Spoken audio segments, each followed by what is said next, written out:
This video is brought to you by John Robson Guitar Tuition.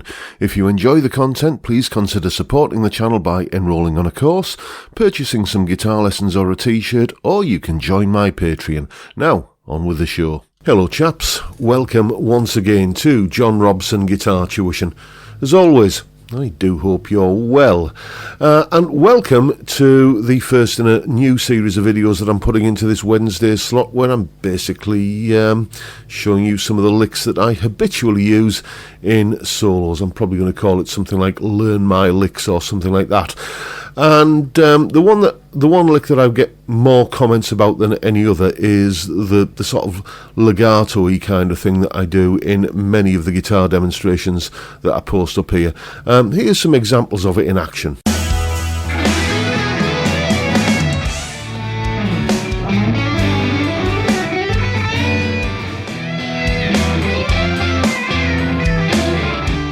So that's the kind of thing I'm talking about, and here's a bit of an explanation about how I put licks like that together. Lick explanation.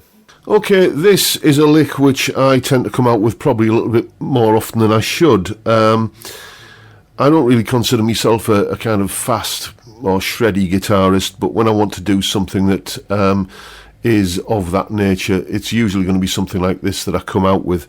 It's basically a little legato thing, and we're going to be using the G major scale here, so you can use this over any chord sequence where the chords come from the key of G major.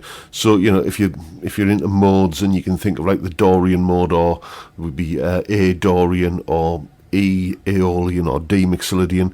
You know, if that's your bag, then you can use that here. Basically, all I'm saying is, if you are playing over chords where they all come from the key of G major, then you can play this lick.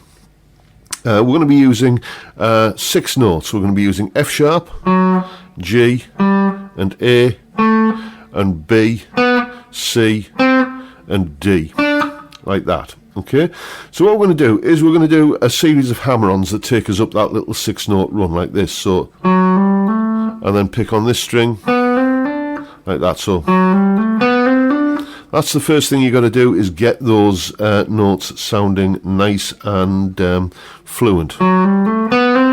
It's about timing that pick as you move from one string to another. Let's assume you've got that far and you've gone.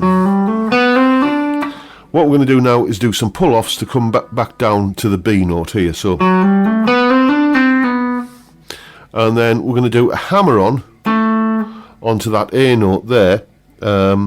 Usually when I'm doing this kind of thing, if I'm going in that direction from one string to another, I'm picking, and I'm going in that direction from one string to another, I'm hammering on. So, and then back onto this string with a pick, and do 2 more hammer-ons to take us up to the D. So all of that together goes like that. Then I've got an F sharp note up here where I can start the same thing again,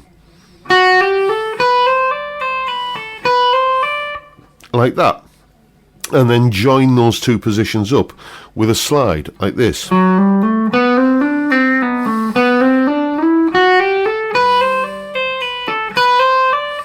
And I can vary that a little bit.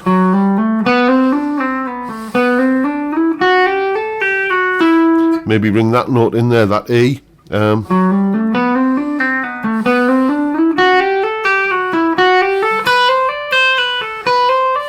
then maybe go onto a bend there like that. So.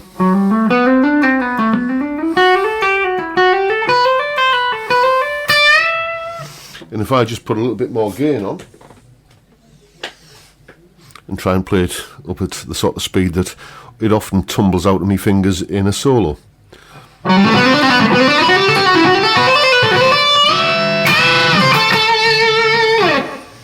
A bit like that.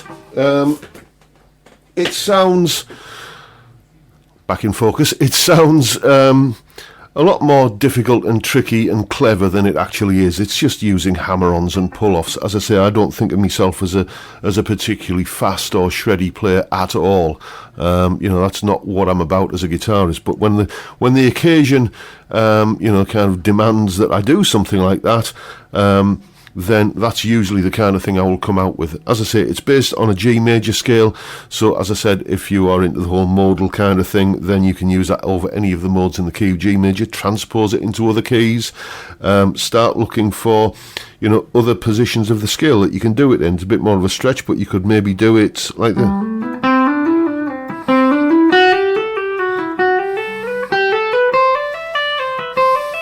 Like that kind of thing. And you know, you can do it in reverse and sort of come down.